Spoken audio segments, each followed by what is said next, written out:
presented by Digital Islamic World SIO Maharashtra North. Please support us, subscribe and share.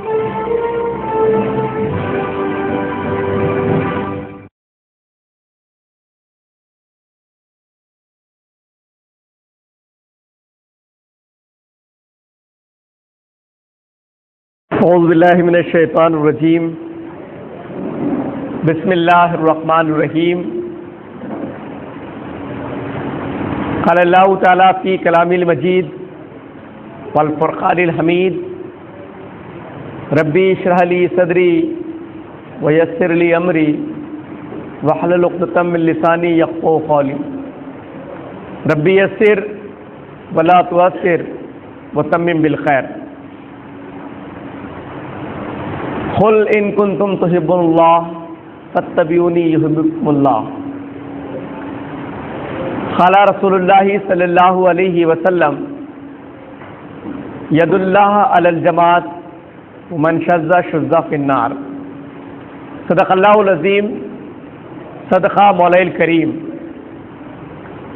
قابل صدر احترام مولانا محترم عبدالخبیر فلاحی صاحب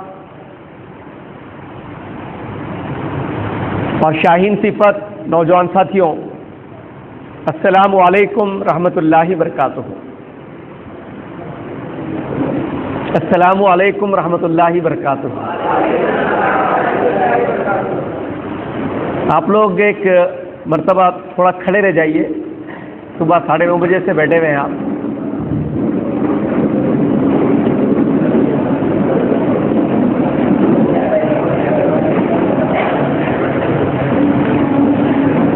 بیٹھ جائیے۔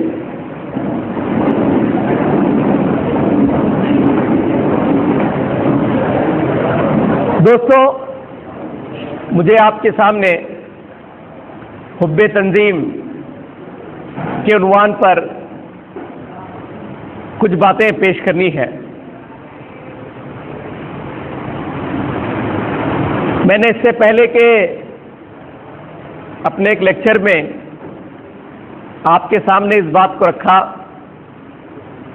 کہ جس تنظیم کو آپ نے جوائن کیا ہے، یقین جانیے یہ میرے اور آپ کے لیے کسی نعمت عظمیٰ سے کم نہیں ہے۔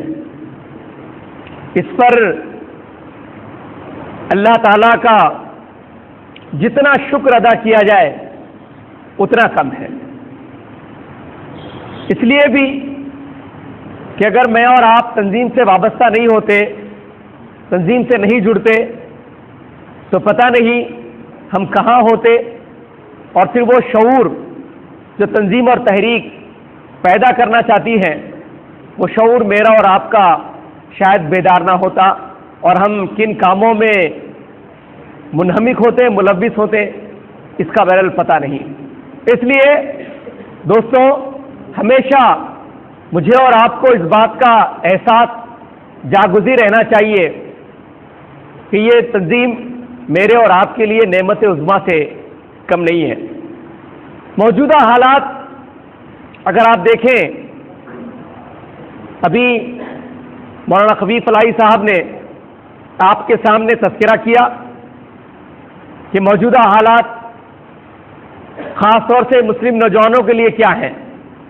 ان حالات کا تذکرہ تو میں نہیں کروں گا یہاں پر، لیکن خاص طور سے یہ جو دور ہے یہ گلیمر کا دور ہے۔ کارپوریٹ کلچر ہمارے نوجوانوں پر پوری طریقے سے چھایا ہوا ہے۔ کارپوریٹ کلچر نے مادہ پرستی کو زبردست قسم سے بڑھاوا دیا ہے، زبردست قسم سے بڑھاوا دیا ہے کارپوریٹ کلچر نے۔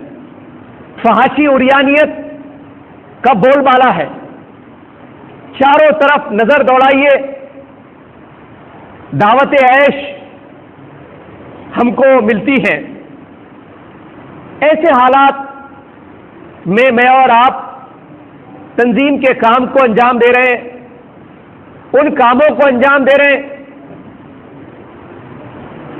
کہ جو اللہ اور رسول صلی اللہ علیہ وسلم نے کرنے سے متعلق مجھے اور آپ کو ڈپیوٹ کیا ہے، مجھے اور آپ کو حکم دیا ہے۔ دوستوں، حب تنظیم یہ جو عنوان ہے، سب سے پہلے آپ اس کے مطلب کو سمجھیے۔ کوئی بتائے گا حب تنظیم کا مطلب کیا ہے؟ تنظیم سے محبت۔ اس کا مطلب کیا ہوا؟ اس کا مطلب یہ ہوا کہ ہم کو تنظیم سے محبت کرنا ہے، لیکن ایک خام خیالی کو آپ اپنے دماغ سے نکال دیجئے کہ صرف تنظیم سے محبت کس لیے کر رہے ہیں؟ کیونکہ یہ تنظیم کی اساس کار، اس تنظیم کی بنیاد قرآن اور حدیث ہے۔ اگر اس تنظیم کی بنیاد قرآن اور حدیث نہیں ہوتی، اس تنظیم کی اساس کار قرآن اور حدیث نہیں ہوتی، تو یقیناً ہم تنظیم سے محبت نہیں کرتے۔ ہم کو اور آپ کو اللہ اور اس کے رسول سے محبت ہے، اس لیے ہم تنظیم سے محبت کر رہے ہیں۔ ورنہ آپ نے دیکھا ہوگا کہ بہت سارے لوگ اپنی جماعتوں سے محبت کرتے ہیں، صرف جماعت سے محبت کرتے ہیں، جماعت کو ہی بڑھانا چاہتے ہیں۔ ان کے پیش نظر اللہ اور رسول کی تعلیمات نہیں ہوتی ہے، بلکہ ان کے پیش نظر جماعت ہوتی ہے۔ وہ جماعت کو انہوں نے خدا بنا لیا ہے، خدا بنا لیا ہے جماعت کو انہوں نے۔ مجھے اور آپ کو جماعت کو اور تنظیم کو خدا بنانا نہیں ہے، خدا بنانا نہیں ہے۔ تنظیم سے ہم محبت کیوں کر رہے ہیں؟ تنظیم سے ہماری محبت صرف اس لیے ہے کیونکہ تنظیم کی اساس کار، تنظیم کی بنیاد قرآن اور حدیث ہے۔ اس کا خاص طور سے خیال مجھے اور آپ کو رکھنا ہے۔ تنظیم سے محبت ہم اس لیے بھی کر رہے ہیں کہ یہ تنظیم دنیا میں کامیاب ہو اور اس تنظیم کے ذریعے سے فرد آخرت میں کامیاب ہو۔ اس لیے ہم تنظیم سے محبت کر رہے ہیں کہ یہ تنظیم دنیا میں کامیاب ہو اور فرد، تنظیم سے وابستہ افراد آخرت میں کامیاب ہو۔ لیکن اگر تنظیم دنیا میں کامیاب ہو جائے اور فرد آخرت میں ناکام ہو جائے تو سب سے بڑی ناکامی ہے، یہ سب سے بڑی ناکامی ہے۔ اس کا خاص طور سے خیال مجھے اور آپ کو رکھنا ہے۔ تنظیم سے عشق، تنظیم سے محبت، یہ کیا چیز ہے؟ علامہ اقبال نے اپنے اشعار میں اس کا تذکرہ کیا ہے۔ علامہ اقبال کیا کہتے ہیں؟ عقل وہ دل وہ نگاہ کا مرشد اولین ہے عشق۔ عقل وہ دل وہ نگاہ کا مرشد اولین ہے عشق۔ عشق نہ ہو تو شرع دی بت کدے تصورات۔ صدق خلیل بھی ہے عشق، صبر حسین بھی ہے عشق، مور کے وجود میں بدر و حنین بھی ہے عشق۔ عشق کیا کیا ہے؟ عشق خالی خالی عشق نہیں ہے، عشق باتوں سے نہیں ہے، عشق صرف جو ہے تنظیم کی پالیسی سے نہیں ہے، بلکہ عشق کہاں کہاں؟ بدر و حنین بھی عشق ہے، صبر حسین بھی عشق ہے۔ یہ تمام کی تمام چیزیں علامہ اقبال کہتے ہیں کہ یہ تمام چیزیں جو ہیں عشق سے تعلق رکھتی ہے۔ اگر عشق نہ ہوتا تو بدر و حنین نہیں ہوتی، بدر و حنین نہیں ہوتی۔ عشق تھا اسی لیے تو بدر و حنین ہوئی۔ تو محترم ساتھیوں، علامہ اقبال نے عشق کو بہت بہترین انداز سے ڈیفائن کیا ہے۔ اب میں آپ کو یہ بتاتا چلوں کہ تنظیم سے والہانہ وابستگی کا مطلب کیا ہے۔ آپ کے پالیسی پروگرام میں ایک نقطہ ہے، اور وہ نقطہ کیا ہے؟ تنظیم سے والہانہ وابستگی۔ تنظیم سے والہانہ وابستگی کا مطلب کیا ہے؟ تنظیم سے والہانہ وابستگی کا مطلب ہے ڈیووشن اور dedication for cause. Devotion, dedication for cause, وہ کاز، وہ مقصد، وہ نصب العین، وہ مشن جس کو میں نے اور آپ نے اختیار کیا ہے، اور اس مشن کے ارد گرد میری اور آپ کی پوری زندگی گھوم رہی ہے، میری اور آپ کی پوری زندگی گھوم رہی ہے۔ تو اس کے لیے ڈیووشن، اس کے لیے ڈیڈیکیشن، یہ میرے اور آپ کے لیے بہت زیادہ ضروری ہے۔ موجودہ حالات اگر آپ دیکھیں، جس مہینے سے میں اور آپ گزر رہے ہیں، یہ ذی الحج کا مہینہ ہے، اور اس ذی الحج کے مہینے میں 10ویں تاریخ کو میں اور آپ سنت ابراہیمی کو ادا کریں گے۔ حضرت ابراہیم علیہ السلام کی زندگی کا آپ مطالعہ کیجئے۔ حضرت ابراہیم علیہ السلام کی زندگی کا مطالعہ کرنے کے بعد یہ بات ہم کو ہمارے سامنے آتی ہے کہ حب تنظیم کا بہترین سمبول حب تحریک کا بہترین سمبول اگر کوئی نظر آتا ہے تو وہ حضرت ابراہیم علیہ السلام نظر آتے ہیں۔ حضرت ابراہیم علیہ السلام کو کیا کہا جاتا ہے؟ حضرت ابراہیم علیہ السلام کو حنیف کہا گیا۔ حنیف کے معنی ہوتے ہیں یکسو کے۔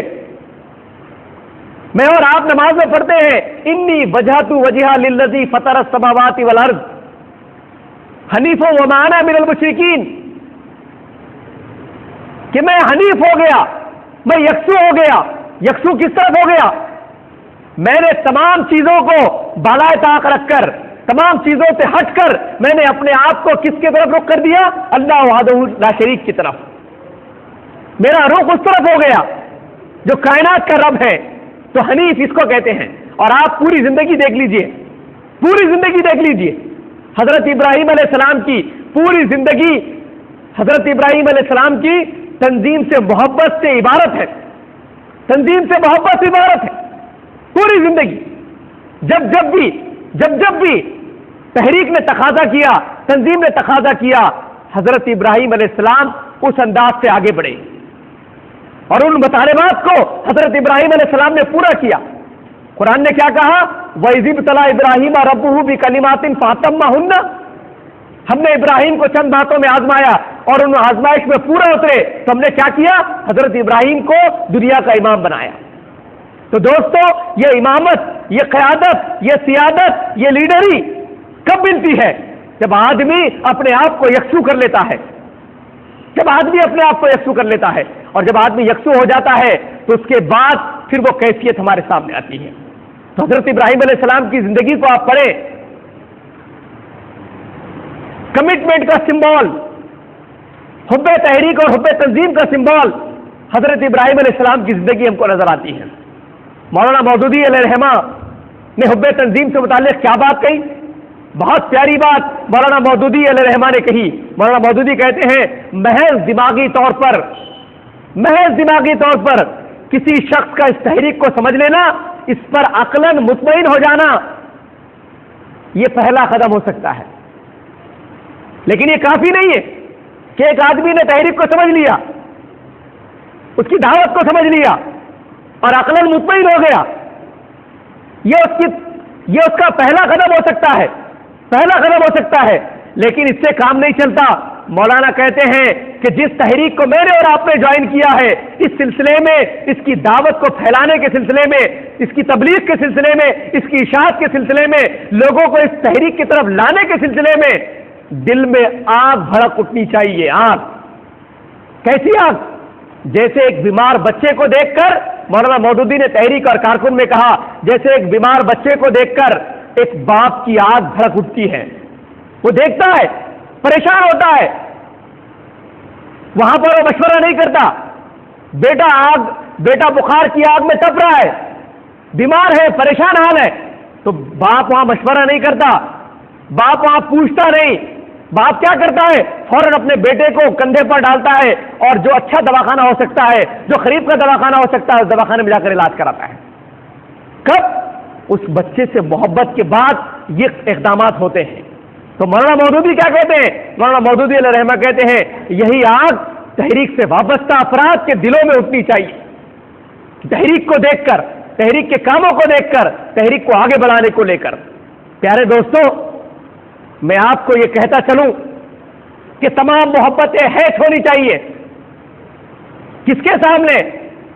تنظیم اور تحریک کی محبت کے سامنے، تنظیم اور تحریک کی محبت کے سامنے۔ ایک ہی دھن مجھ پر اور آپ پر سوار ہونی چاہیے کہ کیسے تحریک کو اور تنظیم کو آگے بڑھایا جائے، کیسے اس کو پھیلایا جائے، کیسے اس کے اندر وسعت پیدا کی جائے۔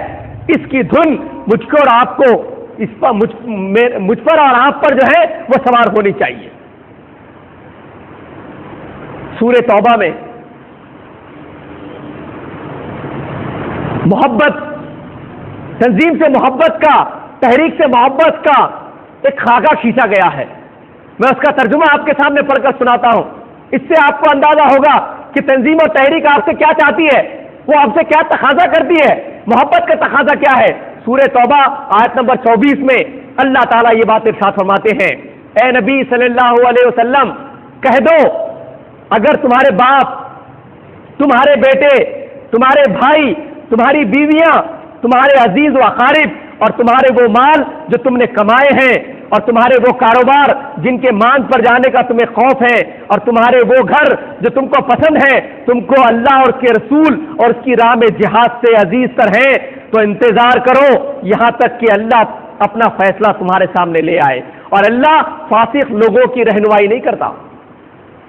کیا غیر معمولی بات ہے، سورہ توبہ کے اندر کہی گئی ہے کہ ہمارے باپ، ہمارے والدین، ہمارے بیویاں، ہمارے بچے، ہمارے گھر، ہمارے کاروبار، یہ تمام کی تمام تحریک پر حاوی نہیں ہونا چاہیے، تنظیم پر حاوی نہیں ہونا چاہیے، بلکہ تنظیم ان پر حاوی ہونا چاہیے۔ اور اگر ایسا نہ ہوا تو قرآن کیا کہتا ہے؟ پھر انتظار کرو کہ اللہ کا فیصلہ آ جائے۔ اور اللہ فاسق لوگوں کی رہنمائی نہیں کرتا ہے، جو فسق میں پڑے ہوئے ہیں ان کی رہنمائی نہیں کرتا ہے۔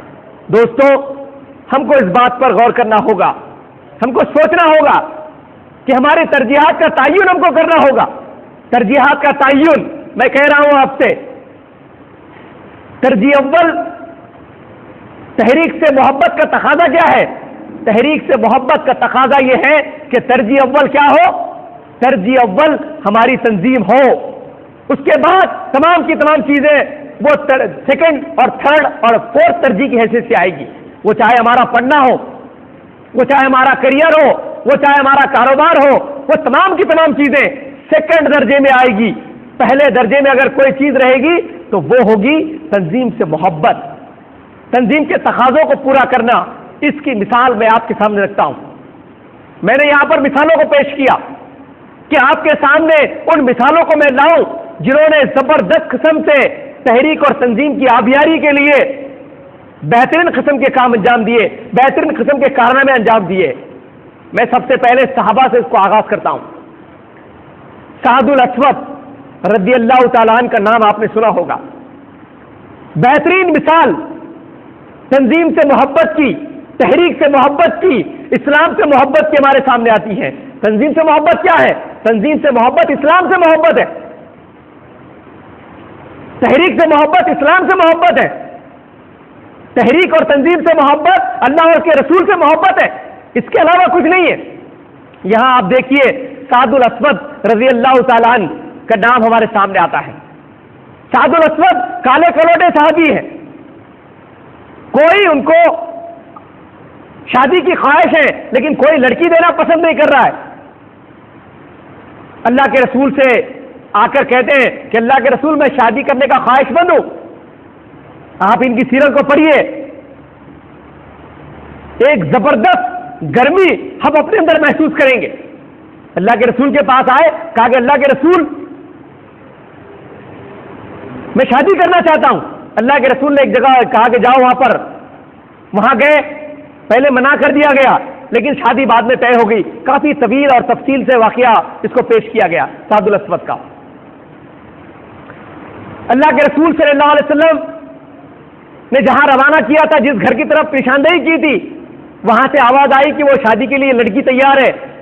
اب تیزی کے ساتھ نکلے شادی کا سامان خریدنے کے لیے، بازار گئے، اسی وقت ندا آئی۔ کس بات کی ندا آئی؟ اللہ کے رسول صلی اللہ علیہ وسلم کی طرف سے ندا آئی کہ جنگ بالکل سر پر ہے اور تیزی کے ساتھ لوگ میدان جنگ کی طرف آئیں، تیزی کے ساتھ میدان جنگ کی طرف آئیں۔ اب سعد الاسود دیکھیے ترجیحات کیسے بدلی جاتی ہیں، اور یہ کس کے نتیجے میں؟ حب تنظیم کے نتیجے میں، حب تحریک کے نتیجے میں یہ ترجیحات بدلی جاتی ہیں۔ اب سعد الاسود اپنے شادی کا سامان خرید نہیں رہے، شادی کا سامان نہیں خرید رہے، بلکہ کیا سامان خریدا؟ انہوں نے جنگ کے اوزار خریدے۔ اور اللہ کے رسول صلی اللہ علیہ وسلم کہیں دیکھ نہ لے اور مجھے واپس نہ کر دیں۔ شادی انسانی زندگی میں بہت اہم ایونٹ ہوتی ہے، بہت اہم ایونٹ، کہ اللہ کے رسول مجھے واپس نہ کر دیں جنگ کے میدان سے۔ تو کیا کیا انہوں نے؟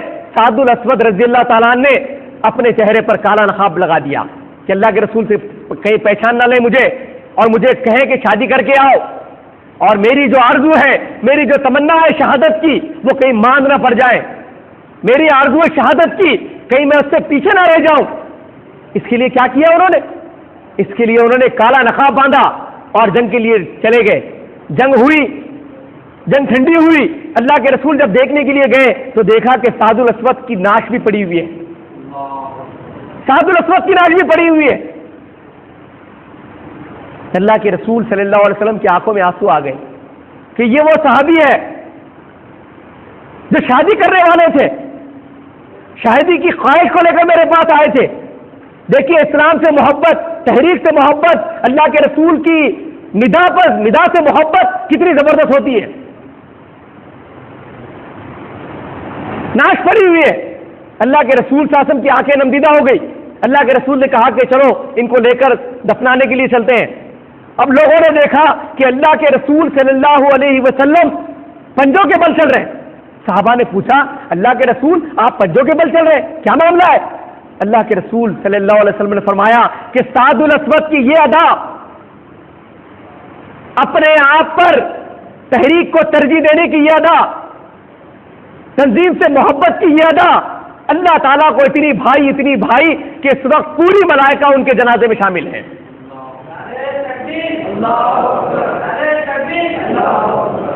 پوری ملائکہ ان کے جنازے میں شامل ہیں۔ لے جایا گیا، دفنایا جا رہا ہے۔ اللہ کے رسول صلی اللہ علیہ وسلم مسکرا رہے ہیں، اللہ کے رسول صلی اللہ علیہ وسلم مسکرا رہے۔ صحابہ نے پوچھا اللہ کے رسول ابھی آپ نمدیدہ تھے، ابھی آپ کی آنکھوں میں آنسو تھے اور آپ مسکرا رہے۔ کہا کہ میری جو آنکھیں دیکھ رہی ہیں وہ تمہاری آنکھیں نہیں دیکھ رہی ہے۔ کہا کہ اللہ کے رسول کیا معاملہ ہے، معاملہ کیا ہے؟ اللہ کے رسول صلی اللہ علیہ وسلم فرمایا کہ سعد الاسود کے لیے دو حوریں لڑ رہی ہیں کہ وہ جنت میں کس کے شوہر ہوں گے۔ اب غور کریں دوستوں، کب چھوٹے چھوٹے عذرات، چھوٹے چھوٹے بہانے، چھوٹی چھوٹی تعویلات کے بعد اللہ تعالیٰ ایسے نہیں نوازتا ہے۔ اللہ تعالیٰ کس کو نوازتا ہے؟ جو اللہ کی راہ میں اپنی جانوں کا نذرانہ پیش کرتے ہیں ان کو نوازتا ہے اللہ تعالیٰ۔ جو اپنی ترجیحات کو بدل دیتے ہیں اللہ تعالیٰ ان کو نوازتا ہے دوستوں، ان کو نوازتا ہے اللہ تعالیٰ۔ تو سعد الاسود رضی اللہ تعالیٰ عنہ کی مثال میں نے آپ کے سامنے پیش کی۔ آئیے اب میں تحریکی ذمہ داران جنہوں نے تنظیم سے محبت کی، اپنی تحریک سے محبت کی، اور کیسی محبت کی اس کو میں آپ کے سامنے پیش کرتا چلوں۔ لیکن ایک بات، اصولی بات میں آپ کو بتاتا چلوں کہ اللہ تعالیٰ جس کو جذبہ شوق دے دیتا ہے اس کو عذر سے عاری کر دیتا ہے۔ اللہ تعالیٰ اس کو لکھیں آپ کہ اللہ تعالیٰ جس کو جذبہ شوق دیتا ہے اس کو عذر سے عاری کر دیتا ہے۔ جذبہ شوق ہوگا تو آدمی عذر نہیں کرے گا، آدمی تعویلات پیش نہیں کرے گا، آدمی بہانے تلاش نہیں کرے گا، بالکل بھی تلاش نہیں کرے گا۔ اللہ تعالیٰ جس کو جذبہ شوق دیتا ہے اس کو عذر سے عاری کر دیتا ہے۔ ایسی مثالیں میں آپ کے سامنے پیش کر رہا ہوں تحریکی لوگوں میں سے۔ یہ تو صحابہ تھے جنہوں نے زبردست انداز سے پیش کیا، لیکن آئیے دیکھتے ہیں کہ تحریکی لوگوں نے کیسے اپنے نمونوں کو پیش کیا، کیسے انہوں نے محبت کا اظہار کیا۔ افضل حسین صاحب جماعت اسلامی کے پہلے سیکریٹری تعلیمات، یہ جھانسی کے ایک اسکول میں ہیڈ ماسٹر تھے۔ شورا نے فیصلہ کیا کہ آپ کو ہیڈ ماسٹرشپ چھوڑ کر مرکز جماعت آنا ہے، مرکز جماعت آنا ہے، شورا کا فیصلہ ہے۔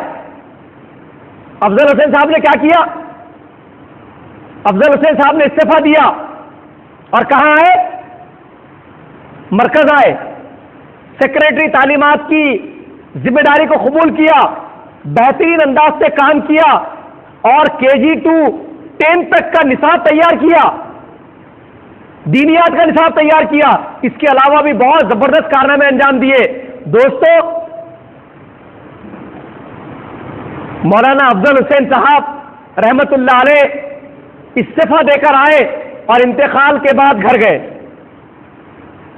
انتقال کے بعد گھر گئے، یعنی ان کا جنازہ لے جایا گیا گھر پر ان کے۔ یہ تھی تنظیم اور تحریک سے محبت کی بہترین ماڈل کہ استعفیٰ دے کر آئے اور انتقال کے بعد اپنے گھر گئے۔ ایک دوسرا نام مولانا صدر الدین اصلاحی رحمۃ اللہ علیہ کا آتا ہے۔ مولانا صدر الدین اصلاحی رحمۃ اللہ علیہ جماعت کے بہت بڑے ذمہ داروں میں سے ایک ہے۔ ان کا بیرون ملک تقرر ہو گیا، فارن میں تقرر ہو گیا، لیکن تحریک نے تقاضا کیا کہ آپ بیرون ملک نہیں جا سکتے، آپ کو یہیں پر کام انجام دینا ہے۔ آپ جانتے ہیں ان کے کارنامے کیا ہیں؟ مولانا صدر الدین اصلاحی رحمۃ اللہ علیہ کا سب سے بڑا کارنامہ، جس کے ذریعے سے کل وہ انشاءاللہ قیامت کے دن پہچانے جائیں گے، اور وہ ہے تفہیم القرآن کو تلخیص میں تبدیل کرنا۔ تفہیم القرآن جو پورا 6 جلدوں میں تھا، اس کی تلخیص مولانا صدر الدین اصلاحی رحمۃ اللہ علیہ نے کی، اور خاص بات اس وقت کی، یہ بھی تفسیر لکھ رہے تھے، لیکن شورا نے کہا کہ آپ یہ تفسیر نہ لکھیں، یہ کام انجام دیں آپ۔ چھوٹے کفاف پر گزارا کیا، چھوٹے کفاف پر بیرونی ملک کے آفر کو ٹھکرایا، اور پوری زندگی بھر تحریک اسلامی کی خدمت کی دوستوں نے، مولانا صدر الدین اصلاحی رحمۃ اللہ علیہ۔ اس کے بعد ایک اور نام ہمارے سامنے آتا ہے، مولانا انیس الدین رحمۃ اللہ علیہ، اڑیسہ کے امیر الخواہ تھے، ایکسائز ڈپارٹمنٹ میں تھے، بہت بڑی پوسٹ پر تھے۔ تنظیم نے کہا، تحریک نے کہا کہ آپ کو اس پوسٹ کو چھوڑنا ہے، اس عہدے سے دستبردار ہو جانا ہے۔ مولانا انیس الدین نے کیا کیا؟ اس عہدے سے دستبردار ہو گئے، اور اس عہدے سے دستبردار ہو کر انہوں نے جو ہے اڑیسہ کے امیر الخواہ کی حیثیت سے خدمات انجام دی، اور بہترین قسم کے کام انہوں نے انجام دیے۔ اس کے بعد ایک اور نام آتا ہے، میں آپ کے سامنے ناموں کو، اس کی بہت زبردست تفصیلات ہیں، یہاں وقت نہیں ہے کہ ان تمام تفصیلات کو آپ کے سامنے پیش کیا جائے، لیکن میں ان ہیرو کو آپ کے سامنے پیش کر رہا ہوں، ان کے کارناموں کو آپ کے سامنے پیش کر رہا ہوں، جو حب تنظیم کے بہترین ماڈل ہیں، حب تحریک کے بہترین ماڈل ہیں۔ تنظیم نے اور تحریک نے جب بھی ان سے تقاضا کیا، ان تقاضوں پر انہوں نے لبیک کہا، ان تقاضوں پر انہوں نے لبیک کہا۔ اس میں ایک اور نام ہمارے سامنے آتا ہے، عبدالعظیم صاحب۔ عبدالعظیم صاحب ہائی کورٹ کے جج تھے، ہائی کورٹ کے جج۔ تحریک نے کہا ان سے کہ جو جماعت اسلامی کا رکن ہوگا وہ ہائی کورٹ کا جج نہیں ہو سکتا ہے، ہائی کورٹ کا کیا کسی بھی لیول کا جج نہیں ہو سکتا ہے۔ میں اور آپ رہتے تو یہ کہتے، حضرت یہ تحریک تمہارے پاس رہنے دو، میں اتنی زبردست پوسٹ سے واپس نہیں آ سکتا ہوں۔ کیا کیا انہوں نے؟ ہائی کورٹ کے جج سے استعفیٰ دیا، انہوں نے استعفیٰ دیا انہوں نے، اور تحریک اسلامی کی رکنیت قبول کی، اور ایک عام کارکن کی طرح، ایک عام خادم کی طرح کاموں کو انجام دیا۔ ان کے بارے میں آتا ہے کہ پٹنہ میں ایک اجتماع تھا۔ اب جیسا یہاں پر آپ کے پاس کھانے کی باری لگائی جاتی ہے نا، کہ کھانا یہ کھلائیں گے، ناشتہ یہ کرائیں گے، ایسی وہاں باری لگی پانی نکالنے کی کہ اتنے لوگ پانی نکالیں گے۔ اس میں جج صاحب کا نام بھی تھا، ڈول سے پانی نکالنے میں باری میں۔ لوگوں نے دیکھا کہ عبدالعظیم صاحب جب پانی نکال رہے ہیں تو رسی لال ہو گئی، رسی لال ہو گئی، چونکہ بہت ناز و پیار میں پلے بڑے تھے، جج تھے، میرے اور آپ کی طرح ہاتھ تو نہیں ہوں گے سخت ان کے، نرم ہاتھ میں۔ نتیجتاً رسی ڈول سے پانی نکالنے میں کیا ہو رہا ہے؟ خون نکل رہا ہے۔ لوگوں نے منع کر دیا کہ آپ بالکل نہ نکالیں، ہم آپ کے ذریعے سے پانی نکالیں گے، لیکن وہ نہیں مانے، اور انہوں نے کہا یہ مجھے میرے امیر کا حکم ملا ہے کہ میں ڈول سے پانی نکالوں، اور میں نکال کر رہوں گا، اور نکال کر رہا انہوں نے۔ اندازہ لگائیے دوستوں کتنا غیر معمولی کام ان لوگوں نے انجام دیے۔ ایک واقعہ آپ نے سنا ہوگا ابو دہدا رضی اللہ تعالیٰ عنہ کا، جب قرآن مجید کی آیت نازل ہوئی، من ذا الذی یقرض اللہ قرضا حسنا، کہ کون ہے جو اللہ تعالیٰ کو قرض حسن دے، تو ابو دہدا آئے، اور ابو دہدا نے کیا کیا؟ اللہ کے رسول سے پوچھا کہ اللہ کے رسول کیا اللہ تعالیٰ قرض مانگتا ہے؟ کہا کہ ہاں اللہ تعالیٰ قرض مانگتا ہے۔ کہا کہ اللہ کے رسول آپ گواہ رہنا، میں نے اپنا وہ کھجوروں والا درخت، کھجوروں والا باغ اللہ تعالیٰ کو قرض حسن دے دیا۔ یہ واقعہ آپ نے سنا ہوگا، لیکن تحریک اسلامی میں بھی یہ واقعہ پیش آیا۔ منشی ہدایت اللہ اتر پردیش کے، ان کا ایک باغ تھا جس میں 1300 آم کے درخت تھے، 1300 آم کے درخت، اور انہوں نے کیا کیا؟ ابو دہدہ رضی اللہ تعالیٰ عنہ کے نقش پا کو چومتے ہوئے 1300 آموں کا درخت کا باغ تحریک اسلامی کو دے دیا، تحریک اسلامی کو دے دیا۔ کہا کہ تحریک اسلامی جو کام ان باغ سے لینا چاہتی ہے وہ میں نے یہ پورا کے پورا باغ تحریک اسلامی کو دے دیا ہوں، اور الحمدللہ پہلی اسلامی درسگاہ رامپور کی یہ وہیں پر قائم ہوئی، وہیں پر قائم ہوئی۔ آپ کے علاقے کے سپوت فرزند ودرب مولانا نعیم اللہ قریشی صاحب، ان کے غیر معمولی کارنامے ہمارے سامنے آتے ہیں۔ تحریک اسلامی کے کام کرنے کے سلسلے میں 7 سال تک سسپینڈ رہے، 7 سال تک سسپینڈ رہے، اور سسپینڈ رہ کر بھی کیا کیا؟ تحریک اسلامی کا کام کیا۔ آج ودرب میں جو کام ہے تحریک اسلامی کا، وہ مولانا نعیم اللہ قریشی صاحب کا مرہون منت ہے۔ آپ ان کی تاریخ کو بھی پڑھیے، کتنے غیر معمولی کام انجام دیے انہوں نے۔ ایک اور نام ہمارے سامنے آتا ہے، مولانا ابو اللیث اصلاحی رحمۃ اللہ علیہ، پہلے امیر جماعت اسلامی جب تقسیم ہوئی تو تقسیم کے بعد پہلے امیر ہندوستان کے جو بنے مولانا ابو اللیث اصلاحی رحمۃ اللہ علیہ، بہت پائے کے عالم دین، زبردست صلاحیتوں کے مالک، اگر دنیا کمانا چاہتے تو خوب دنیا کما سکتے تھے، خوب دنیا کما سکتے تھے، لیکن دنیا کو نہیں کمایا، تحریک اسلامی میں خدمات انجام دی۔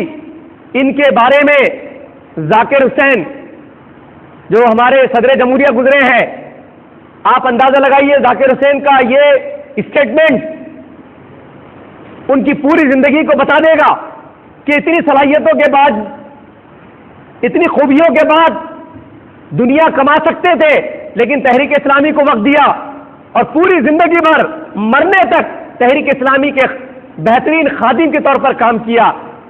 صدر جمہوریہ ذاکر حسین کہتے تھے کہ موجودہ زمانے میں اگر صحابی کو دیکھنا ہے تو ابو اللیث کو دیکھو،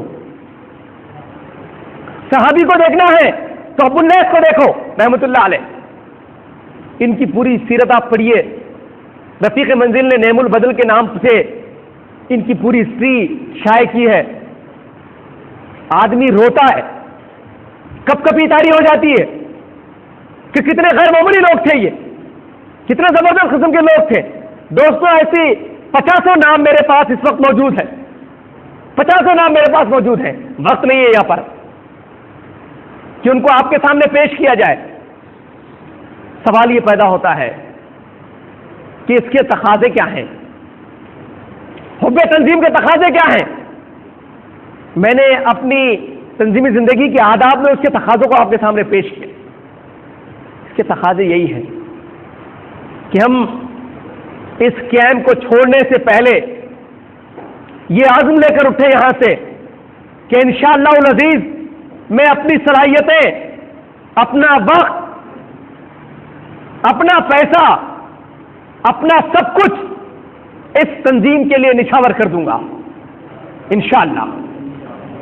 اس عزم کے ساتھ آپ یہاں سے اٹھیں، یقین جانیے اس عزم کے ساتھ اگر آپ یہاں سے اٹھیں گے، اس کیمپ کو چھوڑیں گے، تو میں سمجھتا ہوں کہ واقعتاً آپ اپنے مقام پر جا کر اس تحریک اور اس تنظیم کی بہترین انداز سے خدمت کریں گے۔ اور دوستو، یہ تحریک اور تنظیم اس دنیا میں کامیاب ہوگی اور انشاءاللہ کل ہم آخرت میں کامیاب ہوں گے۔